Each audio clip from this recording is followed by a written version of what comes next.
돈이 되는 독서 돈독 읽어주는 샘 코넬입니다.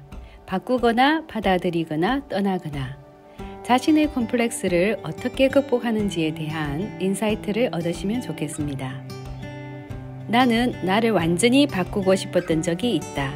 불가능한 일이었지만 나의 키를 바꾸고 싶었다. 우리 집은 딸 부잣집이다. 딸 중에서 내가 제일 작다. 엄마와 아버지는 보통 이상의 키였다. 나는 주변 사람들과 가족들이 내 키에 대해 하는 말로 서러움을 많이 당했다. 아마 사람들은 별 생각 없이 그렇게 말했을 것이다.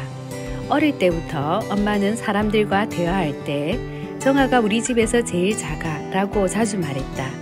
나를 희생양으로 삼아서 우회적으로 언니나 동생들은 크다는 말을 하고 싶었던 것 같다. 그리고 성인이 된 뒤에는 키 커 보이는 옷을 입어야 해. 구두 신고 다녀라 라는 말을 자주 들었다. 다 나를 위한 말이었다는 것을 안다. 그래도 나에게는 그런 말들이 차곡차곡 쌓여 상처가 되었다. 결혼하고 나서는 다른 형태의 키에 대한 서러움을 느껴야 했다. 시어머니가 아유 키가 이렇게 작아서 어떻게 하나 라는 무언의 시선을 줄 때가 많았다. 그리고 첫 아이가 태어나서 아이가 걷기 시작하자 아이의 키를 잰 후 벽에 표시했다. 이것이 시댁에 갈 때마다 하는 연례 행사가 되었다. 엄마 닮아서 키가 작을까봐 아니면 손자에 대한 사랑의 표현 무엇이었든 나에게는 스트레스였고 힘들었다. 어쩌라고 작은 키가 내 탓이 아닌데 내 노력으로 어떻게 할 수 없는 것을 요구해요 라고 마음속으로 아우성쳤다. 내 아이보다 1살 위, 1살 아래의 조카가 있다. 같은 나이도 아닌데 조카들의 키와 비교했다. 지금 생각해도 기분이 썩 좋지는 않다.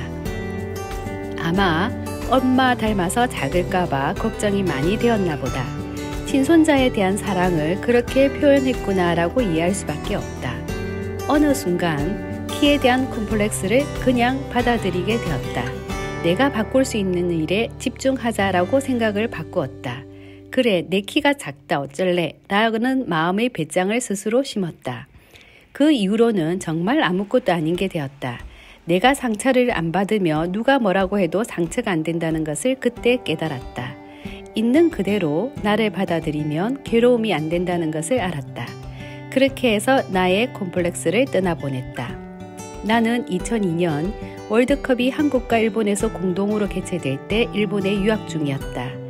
일본 문부성 초청 교원 연수 프로그램을 통해 일본에 있는 대학교에 파견을 갔다. 교사가 된 지 10년 차에 접어들 즈음이었다. 대학 때부터 꿈이 일본 유학이었는데 교사가 되고 난 후 이루어진 것이다. 내가 배치된 학교는 도쿄에 있는 B대학교였다. 이 대학교는 사범대학으로 유명하고 학교 안에 초중고가 있었다. 내가 생활한 기숙사에는 한국에서 온 교사뿐만 아니라 문부과학성 석박사 프로그램으로 오는 대학생들도 있었다. 나와 같은 지도 교수 아래에서 공부하고 있는 대학원생 K가 있었다. 그 친구는 오다 가다 가끔 마주쳤다. 그런데 항상 모자와 마스크를 쓰고 안경을 끼고 있었다. 왜 저렇게 얼굴을 다 감싸고 다닐까? 라고 언뜻 생각한 적이 있었다. 어느 날 밤 지도 교수로부터 밤늦게 전화가 왔다. 시계를 보니 11시가 훌쩍 넘어 있었다. 노래방 주인이 K가 밤늦도록 혼자 노래를 불러서 경찰에 신고했고 일본에서 신분 보증인인 지도 교수가 노래방에 가서 K를 기숙사에 데려다 놓았는데 K가 잘 있는지 방에 가서 보고 확인하라는 것이었다. 방에 들어가니 방바닥에 걸을 수 있는 틈이 없을 정도로 모든 물건이 다 펼쳐져 있었다. 태어나서 그렇게 놀란 건 처음이었다. 정리가 되어 있지 않은 것이 아니라 쓰레기 덤이라는 생각이 들었다. 조금 겁이 날 정도였다. 교수님이 가보라고 해서 왔어. 차 한잔 줄까? 라고 말을 걸었다. K는 평상시와 크게 다른 것 같지 않았다. SD에 간 동생에 대한 콤플렉스, 한 달 동안 미국에 여행 갔다 온 이야기 등 2시간가량 이야기를 들어주었다. 방이 엉망진창인 것만 빼고는 크게 별다른 이상이 없는 것 같았다. 그 후 나는 내 방으로 돌아왔다. 다음 날 난리가 난 것을 알았다. 그날 새벽에 K가 밖으로 물건을 마구 던졌다고 한다. 같은 층에 거주하고 있던 사람들이 다 깨어났고 기숙사 사감에게 신고해 경찰이 오고 병원에 실렸다고 했다. 나는 K의 방이 K의 머릿속 상태라는 것을 깨달았다. 물건을 던진다는 것은 자신의 몸도 던지고 싶다는 징조라고 하는 이야기도 들었다. 아마 지금까지 열심히 살아온 긴장감과 외국에서 혼자 생활하면서 느낀 외로움, 어릴 때부터 쌓아왔던 열등감이 폭발해 정신적인 병으로 나타난 것 같았다.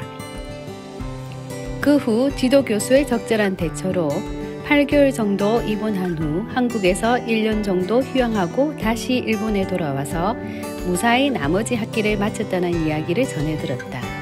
인생에 한두 번 K와 같은 정신적인 감기가 온다고 한다. 이때는 가족과 주변에서 도와주어야 한다.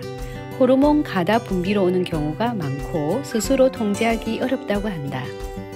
사람은 자신이 생각하는 이상적인 나와 현실적인 나와의 차이가 크면 클수록 현실에서 도망치고자 한다. 순간적인 쾌락과 망각에 빠지고 싶어 한다. 그 결과 게임 중독, 과음, 과식, 과소비, 마약 등의 형태로도 나타난다.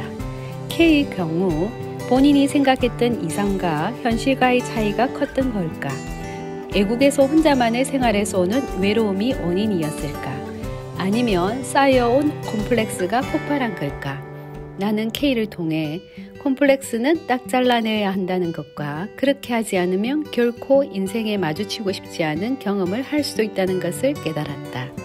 판잣집 소년 가장에서 경제부총리까지 된 김동현 작가의 저서 있는 자리 흐트리기에는 다음과 같은 내용이 나온다. 신이 사람을 단련시키고 키우는 가장 전형적인 방법은 그 사람이 있는 자리를 흐트리는 것이라고 한다. 있는 자리란 바로 내가 처한 환경, 나 자신, 그리고 내가 사는 세상이다. 정거는 차고 넘친다. 생각나는 위인 누구라도 이름을 대보라. 자기 자리를 흐트리지 않고 그 반열에 오른 사람이 있는지, 편안하고 안전한 길만 걸은 사람이 있는지, 가끔은 안전지대 안에서 잘 되는 사람이 있기도 하다. 하지만 그 성취가 오랫동안 공고하게 가는 경우는 많지 않다.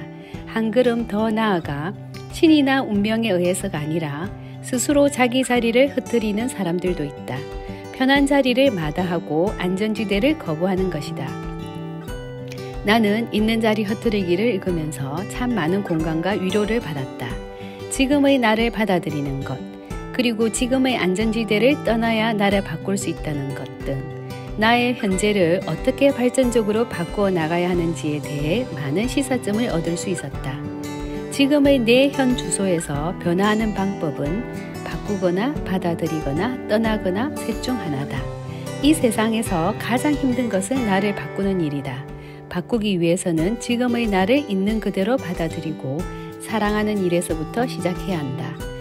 기존의 나의 환경과 습관과 가치관을 재점검해서 떠나보내야 하는 것은 과감히 떠나보내야 변화가 시작된다. 이런 자기로부터의 혁명을 할 수 있도록 나는 사람들에게 도움을 주고 싶다.